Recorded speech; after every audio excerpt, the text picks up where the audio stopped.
Well, good evening, ladies and gentlemen. Welcome to another episode of Halls of Horror, and I am your host, True Horror Stories.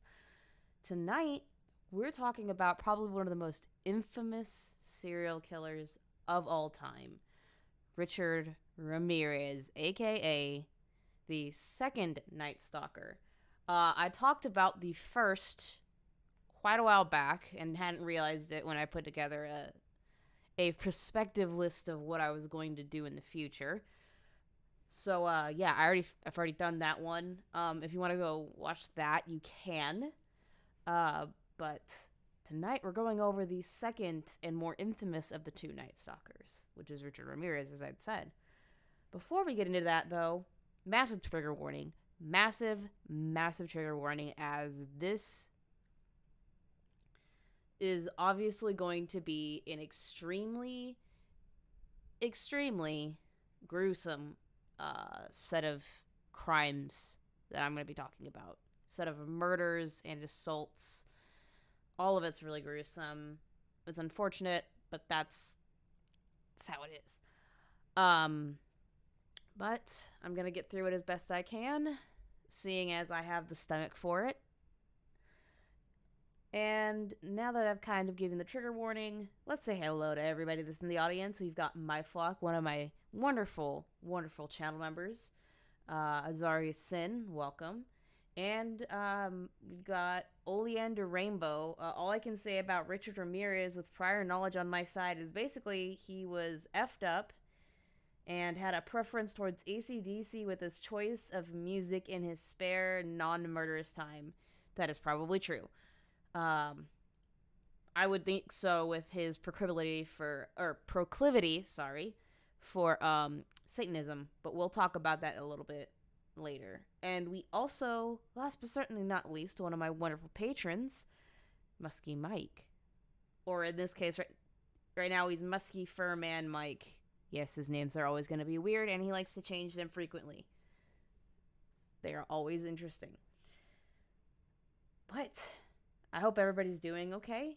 I'm going to be doing this and then possibly taking another week break. I might not be back next weekend because that's husband's birthday weekend and I want to spend time with him. I might do an earlier one on Saturday maybe. If I do a stream, it will probably be earlier on the Saturday. I won't be doing anything at all on Sunday because time with husbando. Other than that, I've just been busy putting some stuff together for projects. Got a couple in the works. Obviously, I'm still working on the Monument Mythos stuff, which I'm doing every Tuesday so far, sometimes on Thursdays.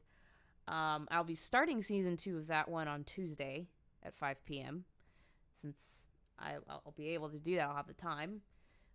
So that'll be getting done. Hopefully I'll have that before I have that done and out of the way before... Thank you very much, Oleander. I'm sure you'll appreciate the happy birthdays. I'll let him know that everybody said that. But yeah, I've got a lot of stuff on my plate that going on with work, so I can't guarantee I'll be doing any gaming streams anytime soon. Maybe if I feel the itch, I'll do one when I've got the time. But I've been kind of busy with other stream stuff and working on some new material to possibly get out on a weekly basis. The Courage the Cowardly Dog review that I did for my Patreon and channel members seems to have stayed up. Let me verify that very quickly before I speak too soon. As far as I'm aware, that stayed up and didn't have any problems.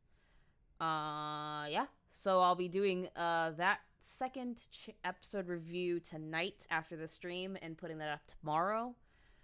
Probably in the morning for my channel members and Patreons. If you aren't one and you'd like to see that, feel free. They will not be released to the public. Those are exclusive. However, once I'm done with the season, I will go over the season as a whole, and that will be posted publicly for everybody. Other than that, I don't got a whole lot going on that I need to tell you guys about. I don't want to go and shoot myself in the foot with some of my projects. I'd rather I'm completely certain on those before I start announcing them, because they may or may not involve other people. So be excited for that. And with that in mind, I should probably get into the life and crimes of Richard the Night Stalker Ramirez. Why don't we go ahead and do that, guys? I think we should. I also don't know if you noticed, I'm playing around with stream starting and stream ending things, so bear with me. Those will probably be kind of touch and go for a little bit while I figure out how I want to set everything up, because the themes don't add up just yet. Now we'll start. Sorry, my brain is a little bit scattered. There's a lot going on. But, like I said, let's get into the life and crimes of Richard the Night Stalker Ramirez. Richard was born in El Paso, Texas on February 29th, 1960. His full name is Ricardo Richie Leyva Munoz Ramirez. Yes, he has a very, very long name. He's the youngest of 5 children to his father, Julian Ramirez, and his wife, whose name I wasn't able to find. But the father, not a good guy at all. He was a Mexican national. He was a former Ciudad Juarez policeman, which is Juarez is the biggest city in Chihuahua in Mexico. He moved to the U.S., Texas, and became a laborer with the Atchison, Topeka, and Santa Fe Railway. And with that, he was also a serious alcoholic and extremely, extremely abusive to his wife and children, which is part of where all of the problems with Richard started. By the time he was the age of 10, he was drinking and smoking pot, obviously not a good thing. In order to get away from his father, he would go sleep in the local cemetery. Yeah, if you feel the need to go sleep in a local cemetery to get away from your father, things aren't good. Things are definitely not good. It started to get worse when he got to his preteen years. And he began to idolize his older cousin, Miguel Mike Ramirez, who is also a prolific serial killer of his time.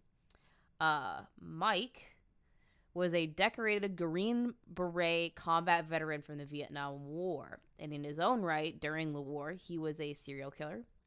He was he performed quite a bit of grape and war criminals against women, children, and his enemies during that war. That's, if anybody was not already aware, that the Vietnam War, the Korean War, pretty much any war that has happened throughout human history, there is a lot of war criminal activity, and there's a lot of depravity that comes with that, and you can, unfortunately, get away with it because it's in a time of war and things are not as tied down and stringent. And maybe not so much now when it comes to the modern wars. I don't know. But in this case, this guy absolutely, like Oleander Rainbow has said, was a human violation of the Geneva Convention. Indeed, I may look into this guy and see if there's something I can pull up on him, maybe talk about him at some point in a video. I'm not sure. I'll have to look into it. Hi, Cherry. Welcome. It's good to see you. Thank you for stopping by and saying hello. And this particular human stain, maybe some monster stain, I wouldn't say he's a human being, helped Richard along with his desire to do bad things to people. One of the things that he did to start this was he would show pictures of the Vietnamese woman he raped, murdered, and took their heads off or dismembered. Yeah, he'd show him pictures and tell him all the stories that of all his criminal activity during the war. And Richard would later admit that he was absolutely fascinated by these photos. He knew deep down he should have been disgusted and should have, had a problem with it, but he didn't. No, he was curious about them and he wanted to make some of his own, or he wanted to see if he could do the same things to people. Yeah, no. Not good. Mm-mm.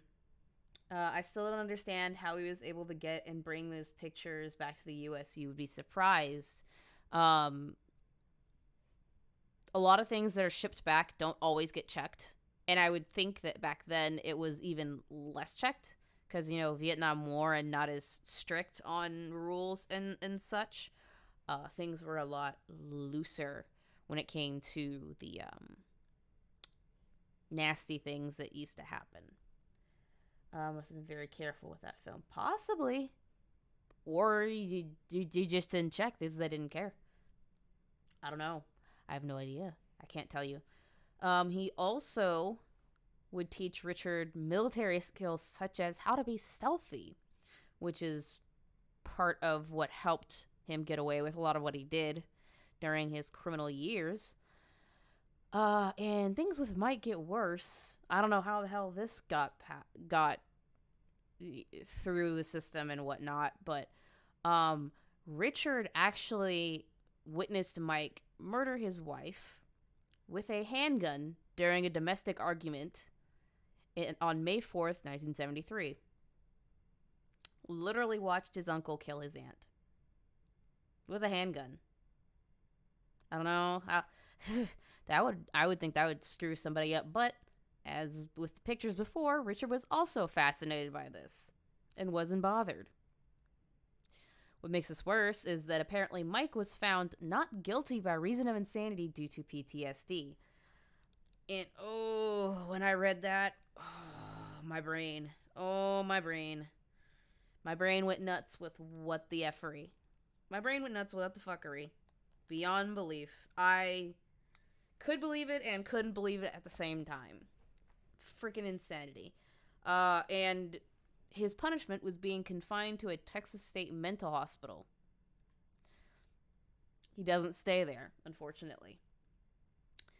After this, Richard became more withdrawn from his family and his peers because he was more connected to Mike than anybody else. Mike understood him. Mike was his idol. Mike was his best friend. And now that Mike is in a mental institution, he doesn't know what to do with himself. Besides the next year starting to take LSD. Yeah, he started to use all kinds of drugs. That was his favorite thing. Oleander says, sighs, mental health is a personal responsibility and never a scapegoat for killing another human being. I agree with you 100%.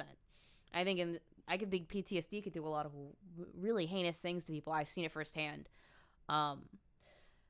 My husband has a lot of trauma from his 2 tours in Iraq, and he is not the kind of person that could ever harm a fly. Even if that does some serious damage to him mentally and physically, he's not that kind of person, and he would never use that as an excuse. So this kind of stuff would piss him off if he was told about it. I don't tell him all about this stuff, but knowing my husband, yeah, he would be pissed. Later, in that same kind of year, he moved in with his sister Ruth and her husband Roberto. And Roberto was just as bad at influence. Roberto was a very notorious peeping Tom, and would go out with Richard on nocturnal exploits where they would spy on women through their windows, steal their underwear. You know, the typical crap. When Mike was eventually released in 1977, go figure, he joined them on their voyeuristic walks to, like I said, spy women through their windows. It only gets worse, ladies and gentlemen. The spiral continues as, during this time, Richard began to come into the occult. He came across the occult and Satanism and began very much enjoying that religion. And through that, he sort of got interested through that and through the stuff he'd already been going through with Roberto and Mike. He got into bondage. Forced kind. The BDSM that you don't want around. He would also get into murder. He would get into the mutilation of bodies. And he would become fascinated with a little thing called grape. I'm going to call it grape. Take out the G and you know what I'm talking about. Yeah, he got a sixth sense of fascination. Because from what I understand, in the BDSM communities, you are supposed to have a level of trust with the people you are interacting with. There's a code. Richard don't like no code. He just wanted to take control of people and hurt them. Yeah, that's not good, guys. That's not good, ladies and gentlemen, and everything in between. Even though he was an absolute nasty man, he somehow was able to get a job at the local Holiday Inn, and that's where a lot of his criminal activity escalated. Some of those criminal activities included using a passkey that he would get to rob sleeping patrons. He touched on a couple of children in an elevator at the hotel, which he wasn't taken in for. He also attempted to grape a woman in her hotel room. Yeah. Fortunately for her, he was caught by the husband, beat pretty much half to death. But no charges were filed because the couples did not want to return to Texas, and they lived out of state. They were there on travel when it happened. So they didn't want to come back and deal with that. I can't blame them, but they probably should have filed charges, in my opinion. Oleander Rainbow, basically Ramirez got into proto 50 Shades crap. Lovely. Worse than that. 50 Shades still has the rules in it that I spoke of. Yeah. What the F? This doesn't surprise me anymore, but I thought Mike and Roberto were the same person the first time I heard about the case. Nope, they are two different people. One is his older cousin, and one is his brother-in-law. Yeah, very great people to have as, father figures, idols, yeah. Not surprisingly, though, he would drop out of Jefferson High School in 9th grade and move to California in 1982, where he started smoking cocaine, would commit theft and burglaries in order to supply his habit, and basically was a no-bad moving between San Francisco and LA, stealing, committing crimes, supporting his habit. Yeah, that's where most of this stuff was and why his teeth were all jacked up. Not surprising. Unfortunately, as we know, this is where all of his infamous murders took place. The first of which, in his earliest that we know of case, occurred the 10th of April in 1984, 2 years after he moved to California. His first victim was a young girl by the name of Mei Leung, a 9-year-old Chinese-American girl who unfortunately came across Richard because her 8-year-old brother was looking for a lost $1 bill, and Richard approached him. Richard approached him and basically said, "Hey, I'll help you find this dollar bill. You go look out here, and your little sister come with me. Come with me, and we'll go look for this $100 bill." He basically coaxed her into the basement of his apartment in the Tenderloin district of San Francisco. Where he then beat, strangled, and raped her before using a switchblade to inevitably end her life. And what he did after that was he basically hung her partially nude body from a pipe by her blouse. Yeah. And he just left her there. 9-year-old girl lost her life because this guy is a disgusting creep and parents weren't around. Yeah. This is the stranger danger things that you're parents told you about when you were a kid. 2 months later, on the 28th of June in 1984, the second victim of his heinous reign was 79-year-old Jeannie Vinco. She was found dead in her apartment in Glassell Park in LA and was found repeatedly stabbed in the head, neck, and chest while asleep. What was also gruesome about this, and it's a constant thing with him, is that he would kind of go a little bit nuts doing what he was doing. And in this particular case, he nearly took her head off because her throat had been slashed so badly. Unfortunately for him, he left a fingerprint on the mesh screen from the open window. But before any of that was found, he burglarized the entire house to once again support his cocaine habit and pay his rent. A second victim, possible victim, not completely confirmed, well, victims, second and third victims, was Christina and Mary Caldwell in San Francisco, California. They were found stabbed to death in their Telegraph Hill apartment. Unfortunately, this has not completely been tied to him, because there was no DNA, no solid evidence in order to completely match it to him, but there's circumstantial stuff that possibly could tie him to it, just not enough to make it concrete like the rest of the victims. His spree went absolutely insane.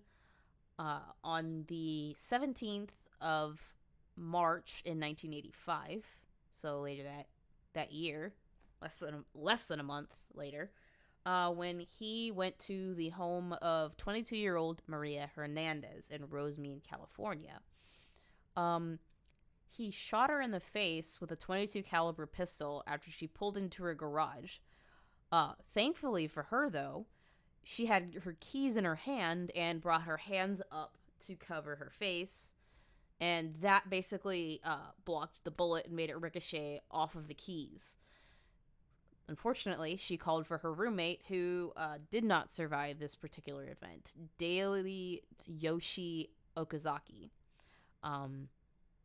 She was a roommate of Maria Hernandez's, 34 years old. When she heard the commotion, she hid behind the counter in her kitchen when Ramirez entered. And while looking around, he did find her and did shoot her in the forehead with the same .22 caliber while she looked to see what happened. Unfortunately for her, she didn't make it. Maria, however, did. Mostly because she played dead after the whole key incident.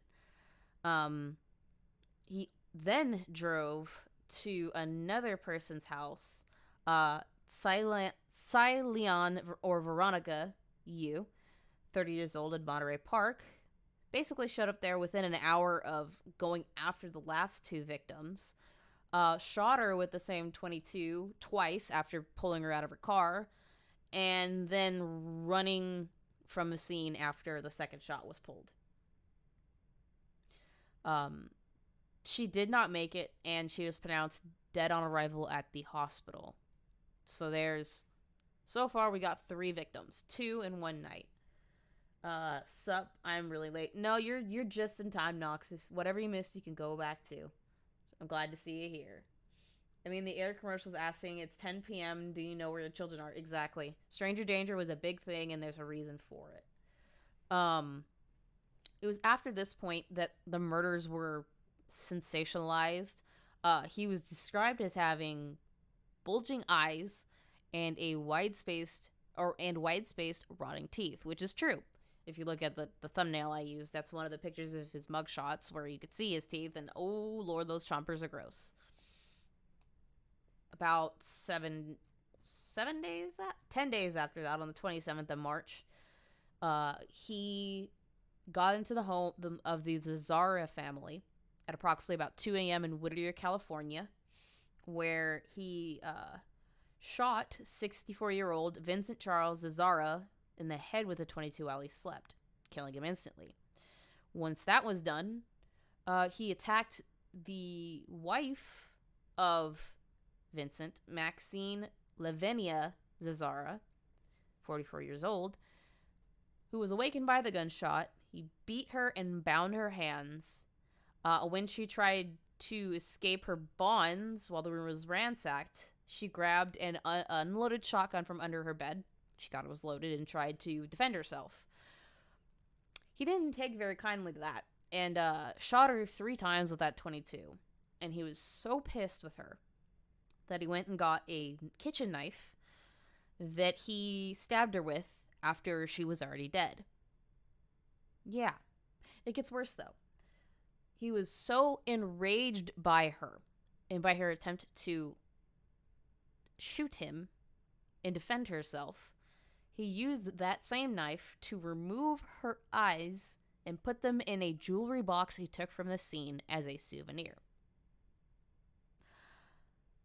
Both of the bodies of the parents were found by their son Peter later that day. And this is where the one big thing that really tied Richard to these crimes was found. See, he left footprints for a pair of Avia sneakers in the flower beds, and also left bullets that were traced back to the previous murders and assaults. So he's already leaving a trail. He's not the smartest guy.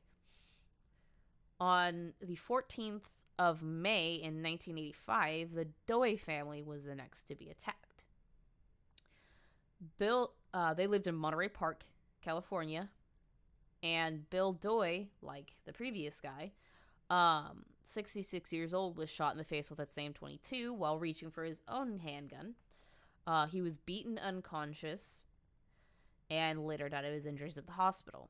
Once he was taken care of, the wife, Lillian Doi, 56 years old, was bound to the bed with thumb cuffs. He took advantage of her, and she was unfortunately raped by Richard. And ransacked her house after he was done with her. I guess fortunately and unfortunately for her, she did survive, but like I said, her husband Bill did not. The next crime that he committed was 15 days later, after he'd stolen a car and drove it to the crime scene in Monrovia, California, where 2 women, sisters, Florence Natty Lang and Mabel Ma Bell, lived. Florence, an 81-year-old woman, both of them are elderly. They're both very elderly. He came in and bludgeoned her with a hammer and then bound her in her bedroom. He took advantage of her, and she was a victim of rape, unfortunately. And then he went off to Mabel, who was 83 years old. He bound her and bludgeoned her with the same hammer as her sister, and then went on to shock her with some electrical cord. Yeah. While, unfortunately, Mabel passed away from her wounds at the hospital, Lillian Doi survived. However, this is where he started to bring his satanic little pleasures into this. He went into one of the rooms, took a lipstick from Lillian's things, and proceeded to draw pentagrams on the walls in their bedrooms with said lipstick. He also drew the pentagram on both of their bodies, I believe on their thighs, if I remember correctly. They were both found comatose and critically injured 2 days later, and like I said, Mabel passed away. He's racking up a body count here, ladies and gentlemen. Let's see what everybody's saying. Fair enough. Apologies.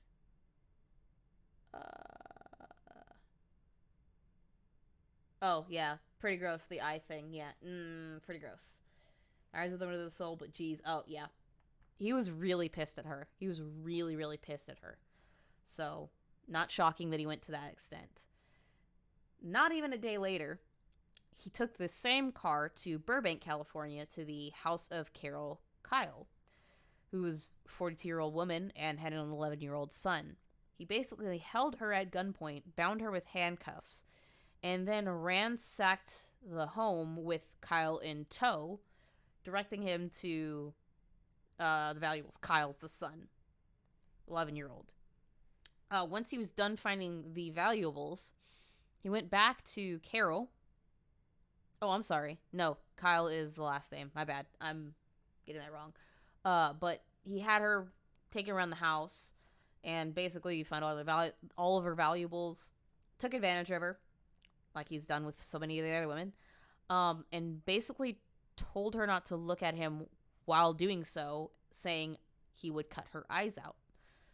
He would then retrieve the son and bring them together in the same room, binding them together, and then leaving. Both of them survive. Less than a month, a little less than a month later, another possible victim that wasn't necessarily tied to him completely because of the lack of evidence was Patty Elaine Higgins in Arcadia, California. She was basically attacked in her home, taken advantage of in the back area this time, and then she was strangled and had her throat slashed. She was discovered on the 2nd of July, 1985, because she hadn't shown up for work in so long. It's the only reason why she was found. The next victim that we know of was the same day that Patty was found.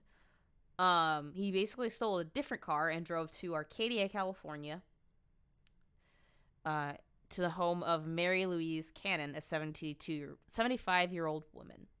It's a lot of variation in the victims here. He basically bludgeoned her into unconsciousness with a lamp while she was asleep in her bed, and then got a 10-inch butcher knife and stabbed her until she was dead, and then some. So he made sure she was dead, and then kept stabbing her. 3 days later, he went to Sierra Madre, where 16-year-old Whitney Bennett lived. He bludgeoned her with a tire iron in her sleep while she was in her bedroom, like most of the other people, and then started to strangle her with a telephone cord.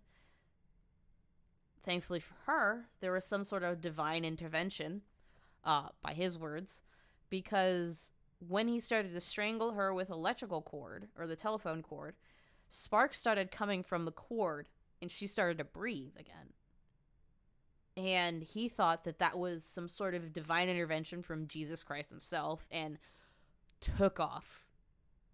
She survived, but had 478 stitches to close the lacerations on her scalp. That's a lot, almost 500 stitches on her head from the amount of abuse she took. I can't imagine the amount of pain she was in. 2 days later, he goes to Monterey Park, where he went to the home of Joyce Lucille Nelson, a 60-year-old woman, and burglarized the home. He basically threw her from where she slept on the living room couch to the floor and stomped her head in. Once again, this Via sneaker imprint was left on her face and was basically traced back to the other victim, where the shoe was found in the flower bed, or the shoe print was found, for lack of a better term. He then got another victim, Sophia Dickman, who was also a 60-year-old woman. He assaulted and handcuffed her at gunpoint, attempted to rape her and stole her jewelry, and whilst he was attacking her, he told her to swear to Satan that she had shown him and given him all of her valuables. She survived. On the 20th of July in 1985, he stole a Toyota and drove to Glendale, California, to the Needing House, where Layla and Maxa Needing were sleeping. He broke into their bedroom while they slept, and hacked them to death with a newly purchased machete. He killed them both with a .22 shot to the head, and then stole all their belongings, which he sold promptly, because later that day, or actually no, the next morning at about 4:15 a.m., he took the same Toyota to another house of the Covenant family. I can't pronounce that very well, sorry. And he shot the elder, the dad, Channa Rong, in the head with a 25 caliber handgun, tied the 8-year-old son up, and then took advantage of the mother, Som Keen, which he beat and raped. He then dragged the 8-year-old son around to tell him where all their valuables were so he could steal them, and told the kid to swear to Satan that they had given him all of their valuables. Unfortunately, the father, Channa Rong, did not survive, but Som Keen and their child did. On the 6th of August in 1985 at about 2:30 a.m., he drove another stolen car to Northridge, California, where he took advantage of the Peterson family. Virginia, 27, was shot in the face with the same 25 semi-auto handgun as the Covenant family. And her boyfriend, Chris, or husband, was shot in the neck, but tried to stop, but wasn't killed on that one and tried to fight back. Basically going after Richard and scaring him completely. To the point where Richard let off another 2 rounds, which both missed. Thankfully, both people survived. 2 days later, at about 2:30 a.m., he stole another car. He just steals all these different cars and runs around and drove to Diamond Bar, California, where he attacked the Abawa family. Elias, the dad, 31 at the time, was killed with a 25 caliber shot to the head while he was asleep. Once the dad was taken care of, and obviously you could see a pattern, the mother, Sakina, 27, was handcuffed and beaten while forced to say where their valuables are. Excuse me. Sorry, try not to burp in the microphone. She was then brutally assaulted, told to swear to Satan she would not scream, and then was let go just long enough for him to tie up their 3-year-old son when he came into the bedroom looking to see what was wrong. So the 3-year-old came in and saw this. After that, he then continued to take advantage of Sakina in front of the 3-year-old until he was satisfied, and then left both the mother and son alive. Yeah, not a good guy. Not a nice fellow. At all. The last family before everything started to kind of come crashing down on Richard was the attack 10 days later on August 18th, 1985 in San Francisco, California. Basically, Richard followed everything that was going on in the media when it came to these murders, and he knew very well that he was they were starting to close in on him. So he thought it'd be a good idea to go up to San Francisco to try and throw him off his scent. There, he found the Pan family. Peter, 66, was shot in the temple with the 25 caliber while he was sleeping. And then Barbara, 62, was taken advantage of after being beaten, and then shot in the head and left for dead. On the wall, he did the same thing that he did in the home of Florence Lang and Mabel Bell, where he got a tube of lipstick from Barbara's stuff and scrawled pentagrams on the wall along with the quote, "Jack the Knife," and lipstick in the bedroom. He once again left a shoe print at the scene. Now, these shoe prints all started to come together, and this was to his detriment. Oleander says that poor 3-year-old waking up having to see such evil actions. I know. I can't imagine the amount of trauma that put on that poor boy. But things are starting to come to a close, unfortunately, and fortunately for Richard. The lead detectives for the cases, because they started to kind of be brought together, detectives Frank Salerno and Gil Carrillo, basically contacted the manufacturer for the Avia manufacturer to get all the different souls of every shoe type they produced. They started to whittle it down to some of the pairs that, or types that weren't very common, coming to one particular type of shoe that only had 6 pairs in an 11.5 shoe size. They only had 6 of them. 5 were shipped to Arizona, and 1 was shipped to a store in LA, which Richard then purchased and was on file purchasing. Unfortunately, I don't like to get political, but I kind of chuckle at this name. The entire group of detectives and police officers who were working on this case basically got shot in the foot because Dianne Feinstein, the mayor in San Fran at the time, found out that there is a connection between these LA cases and the Pan family case. And guess what she did with that? She decides to have a televised press conference telling everybody everything about the shoes and the ballistics evidence, meaning all of the gun casings that connected all of these murders together. Guess who was watching that particular conference? Richard was.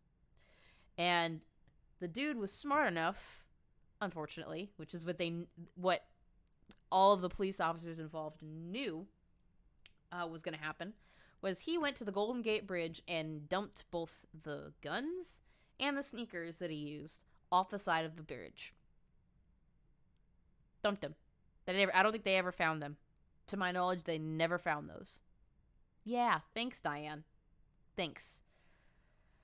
On the 24th of August, 1985, he stole an orange Toyota and drove back to LA, where he went on another spree. First of all, he went to the Romero family's home in Mission Viejo, California, where James Romero III, 13 at the time, basically chased him off when going to retrieve a pillow inside a locked truck outside. He heard rustling in the bushes at first, didn't think anything of it, but while he was fixing his stuff up, he heard it again, and when he looked outside of the garage window, he saw Richard looking in the window at his family members. He wasn't very happy about that, so he went outside and chased him off, getting the color, make, and style of the car along with a partial license plate, which he turned over to his father, and his father then turned over to the police to report a possible thief. This same night, he went to another home in Mission Viejo, the home of Bill Carnes and Inez Erickson, broke in through the back door, shot 30-year-old Bill Carnes 3 times in the head while he was asleep with 25, and then assaulted his fiancée, Inez, who was 29 years old at the time. And while he was doing so, he told her he's the Night Stalker. He told her to swear that she loved Satan and continued to beat her in the head with his fists. Side Diane, you blew it. Look, I'm not political, nor am I a California resident, but that's facepalm worthy. Oh, it's absolutely facepalm worthy, and it's stupid as hell. Hey, JP the drummer, welcome. Long time no see. Glad to see you here. But yeah, Dianne Feinstein is fucking stupid for that. Like I was saying, he's attacking Inez and beating her with his fists, ties her up in the closet with neckties, and then steals everything out of the house before dragging her into another room to resume his attack of her. He demanded all cash and money that they had and told her, swear to Satan there isn't anything else, and also tell the cops when they come in that the Night Stalker was there. They both survived, thankfully, because Inez was able to get to the neighbors and have them call for an ambulance after she was able to finally free herself from their bonds. I'm pretty sure Diana's a dumbass to begin with. Of course, I'm not trying to be political either, but yeah, she's a moron. I'll agree with that. I'll agree with that 100%. The downfall really came here. And this was the last, like I said, this was the last attack that he was able to do before he kind of screwed up too much. After this last incident, Inez Erickson was able to give a detailed description to the cops. A cast of a footprint was also found at the Ramirez house, which was just before the last attack and attempted murders. The stolen Toyota was also found in Koreatown on the 28th of August, 1985, abandoned, and a fingerprint was found on that vehicle. Even though Richard Ramirez visibly tried to clean everything up so that he couldn't be traced back to it. The really cool part about this was that this was a near miracle. This fingerprint was a near fucking miracle. At this point in time, there was a recently installed system that contained all the fingerprints of criminals born before the 1st of January 1960. His fingerprint was entered just a month prior to that cutoff date. So he literally, because he was born just a month after that. His fingerprint might not have been in the system if he was born any sooner than he was. Miracle. Mugshots of Ramirez from the 1984 auto... This fingerprint tagged him back to a mugshot from his stuff going on in Texas and in California, where he was... He got a particular mugshot from a 1984 auto theft arrest that was released everywhere. And this is a quote from everybody that was involved. "We know who you are now, and soon everyone else will. There will be no place to hide," which is absolutely 100% fucking correct. He thought he was okay because he traveled to Tucson, Arizona to visit his brother on the 30th of August, 1985, and came back the next day to East LA, where he went to a convenience store. While he was in this convenience store, he was very much recognized by the locals.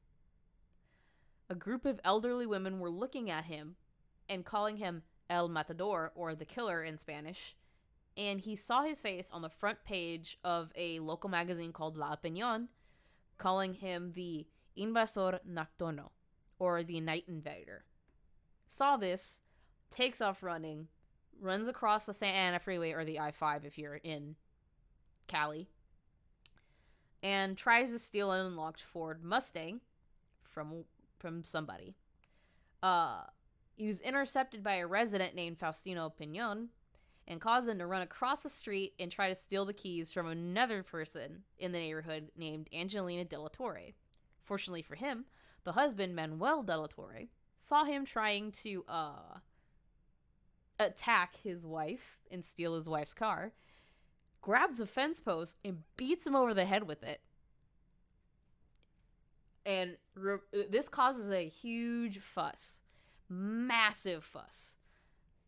Everybody from that neighborhood starts chasing after Richard and finally chases them down to Hubbard Street in Boyle Heights, where 10 residents tackle him to the ground and just start beating the ever-loving shit out of the guy. Just mauling the dude. Full-blown just fucking mauling the guy. By 8 a.m. that day, the police show up because they were called in for a disturbance or a fight.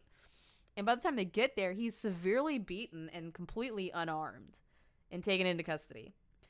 That's the funniest capture I've ever heard in my life.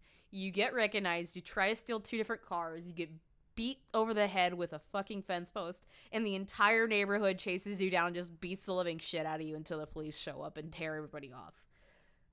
I love it. Fucking love it. Ooh, hey, what's up, tipster? What's up, Holmes? Welcome. We're talking about Richard Ramirez getting his ass jumped in Boyle Heights, dude. Fucking bad idea, dude. Do not go to East LA. Do not go to East LA being a notorious fucking killer. You're gonna get wrecked. You're gonna get wrecked. And that's what happened. He was taken to Hollenbach Police Station by Officer Jim Kaiser and interrogated. Obviously. He spills his guts. He doesn't care. He spills his guts. And several years later, on July 22nd, 1988, court proceedings begin. He likes to start things off. He's a flashy boy. He's an edgy, flashy boy. So he starts everything off by raising his hand to the camera, the court camera, showing a pentagram he'd drawn on it himself, and yells, "Hail Satan." Of course he does. This is a time where an angry mob is acceptable. Agreed. Dude deserved much more than a freaking beating. Much more than a beating. The trial actually starts on in August. And things kind of get weird within the first couple of weeks. On the 3rd of August, 1988, LA Times reports that jail employees had overheard Ramirez planning to shoot the prosecutor with a smuggled gun. Guy's a bit temperamental, I think. Yeah. Very temperamental, yeah. Because of this, they installed a metal detector outside of the courtroom, or courthouse, and started intensive searches upon entry the next day. Smart. Things get even weirder, because on the 14th of August in 1988, the trial was interrupted when one of the jurors, Phyllis Singletary, just doesn't show up. She goes MIA. Later that day, they find out that she had actually been shot to death in her apartment. And before they actually figured out who done it, they thought it was Richard. The jurors thought that Richard had orchestrated the murder of Phyllis Singletary and scared the living shit out of everybody, including the alternate juror who was too afraid to even go back to her house, even after finding out it wasn't Richard. Turns out that it was a murder-suicide by the boyfriend who had gone into a jealous rage over a breakup, I'm assuming. They didn't go into complete detail on why he shot her, but I'm assuming it was a breakup. Killed her and left her in her apartment. Freaked everybody out. The whole trial goes on, and a year later, on the 20th of September 1989, he's convicted of all charges. What do these charges include, you may ask? Well, ladies and gentlemen and everyone in between, this includes 13 counts of murder, 5 counts of attempted murder, 11 counts of SA, or rape, and 14 counts of burglary. What did he get for all of this? Well, he was sentenced to die in the gas chamber on the 7th of November 1989. Death by gas chamber. Fitting. Doesn't die by that, but well-deserved punishment it would have been. Because unfortunately, our system takes a lot longer than you would like. His response to this. Big deal. Death always went with the territory. See you in Disneyland. You cheeky bastard. You cheeky bastard. Interesting notes about this case. This entire case cost a total of $1.8 million at the time, which, if you were to translate that to 2021 standards, that's $3.9 million for a trial. How expensive is that, you may ask? Well, that's more expensive than the O.J. Simpson trial in 1994, which happened 5 years later. Yeah, that's an expensive as shit trial. Still the most expensive trial in California history, by far. There's I know people have brought this up before, but there's a fascination that people have with serial killers. You may have seen this for Ted Bundy in particular, all over Twitter. There's a fan club, a stan club for serial killers. Well, Ramirez had one too. He had a lot of women that wanted him. They all showed up to the trial as soon as it started, but there's one in particular that really caught his eye. Doreen Leoy, who was 29 or 30 around the time of meeting Richard. Well, who's Doreen Loy? Or Leoy? I don't know how to pronounce it. Well, she was a freelance magazine editor with a bachelor's degree in English and an IQ of 152. She was raised Roman Catholic, but was agnostic at the time of meeting Ramirez, which meant she was kind of okay with him being a Satanist. She first met him in 1985 while he was incarcerated before the trial and was a pen pal of his. She wrote nearly 75 letters to this man while he was incarcerated. That's a lot. Allegedly, the biggest reason why Ramirez was interested in her was because she was a virgin the entire time. They never had sex because he wasn't allowed conjugal visits, so she was a virgin as far as we knew through their meeting and their marriage and the end of their marriage because they didn't stay married.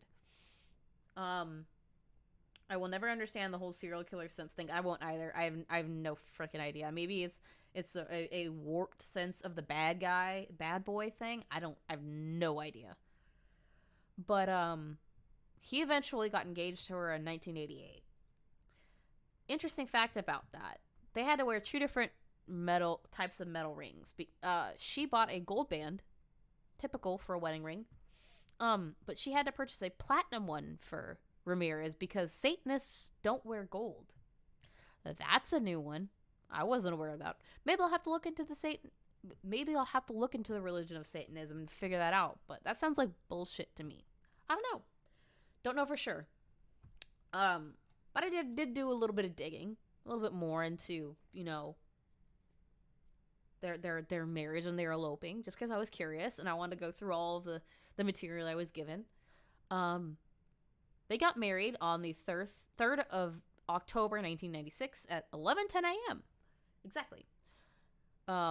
Before they were married, there were two other inmates that were eloping with their wives. And the ceremony was performed by Mr. L. Weister. Leoy wore a calf-length white dress with long lace sleeves. Cute. While Ramirez wore a starched set of prison blues, with the pants being too long and the shirt tails hanging out. Basically took place in a large gray-walled main visiting room of San Quentin. I'm pretty sure we all know that San Quentin's a prison. He had a few people there. I don't know how, but his older sister Ruth, his brother Joseph, and his niece were in attendance, whom the niece was hounded by Ramirez to pull her skirt down because apparently inmates were ogling her. I don't know why he cares. It's not like he has any sort of desire to save women. I mean, he did go after a 9-year-old, which we'll bring up in a second. When they were married, and in multiple occasions, Leoy basically stated that when Richard was executed, she would self-delete. She didn't go through with that because in 2009, when the Mei Leung case was connected to him with DNA evidence, and remember that was an 9-year-old girl that he was involved with. She found out about that and was like, nope, we're getting a divorce. And I don't think there's a whole lot that I could there wasn't a whole lot I could find. I don't think there is much about what happened to her after that. By the time he died in 2013, he was apparently engaged to a 23-year-old writer. I couldn't find any information on the writer, and I wasn't going to pay to go read an article. So, meh.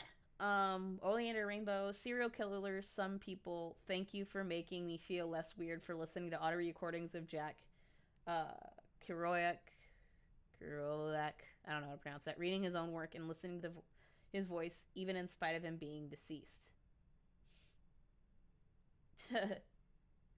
Serial killers sent people. Ah, okay. That makes sense. I was like, huh? That makes sense. Yeah, I listen to weird stuff sometimes, too.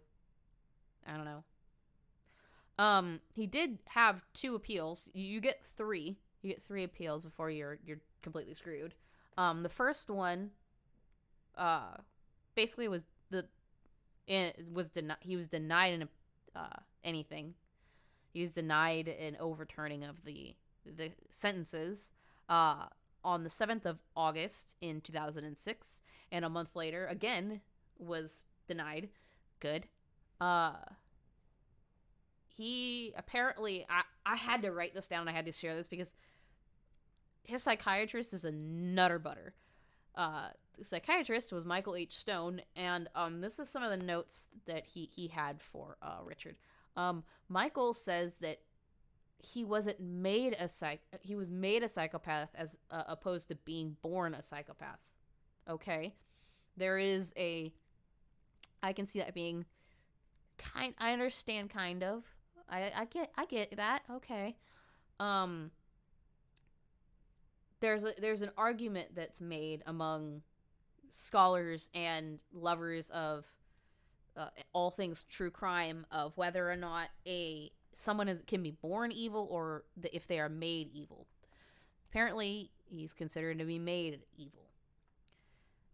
Mr. Stone, or Dr. Stone, also says that he had schizoid personality disorder that contributed to indifference to suffering of victims. Okay. He also says that he was absolutely untreatable. Okay.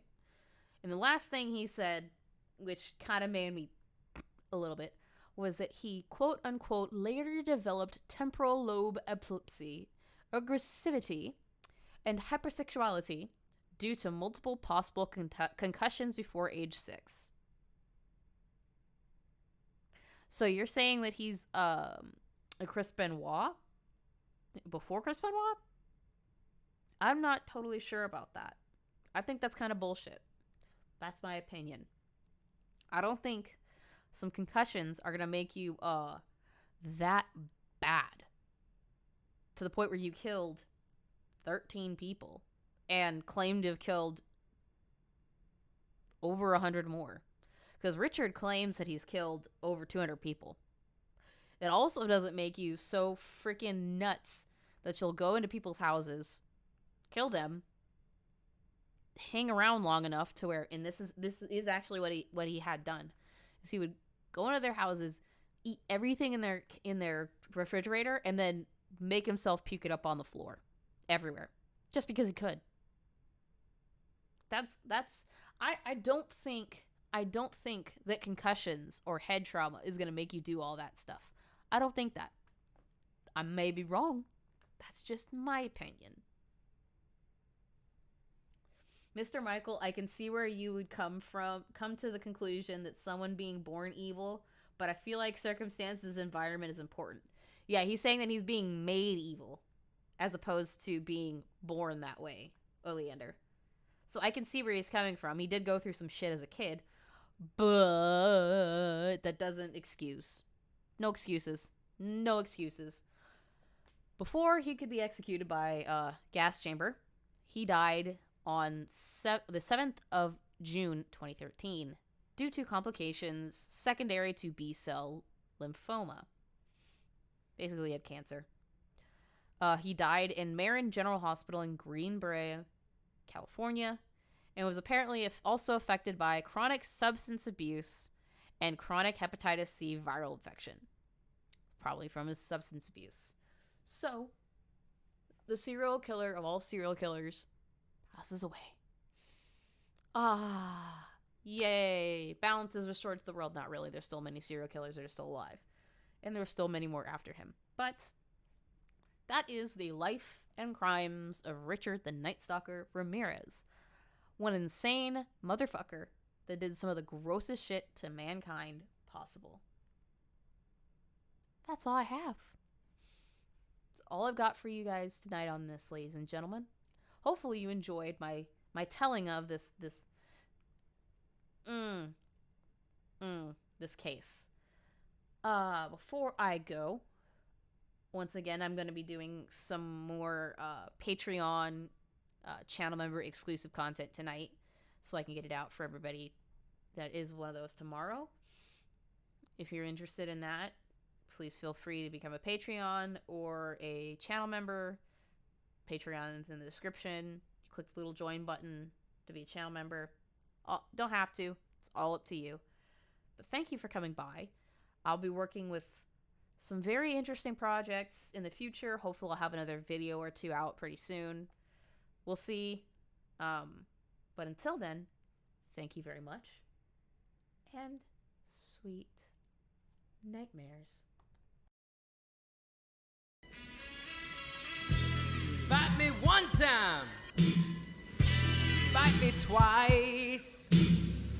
Oh, ah, that's rather nice. Frankenstein, freaks and grudge, scream out loud, you're out of luck. Crime so beastly, can't get enough. Ooh, it's all side. Psychotic love.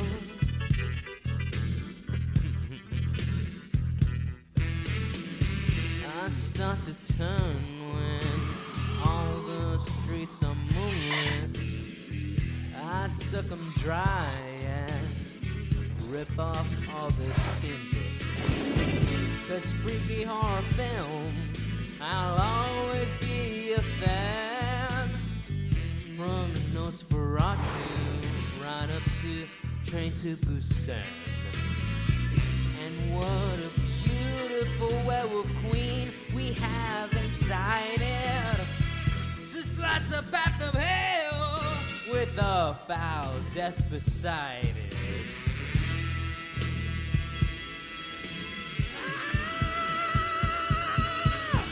Spooky sounds, blood and brains, hunted down by the insane. Crime so beastly, can't get enough. Ooh, it's all psychotic love.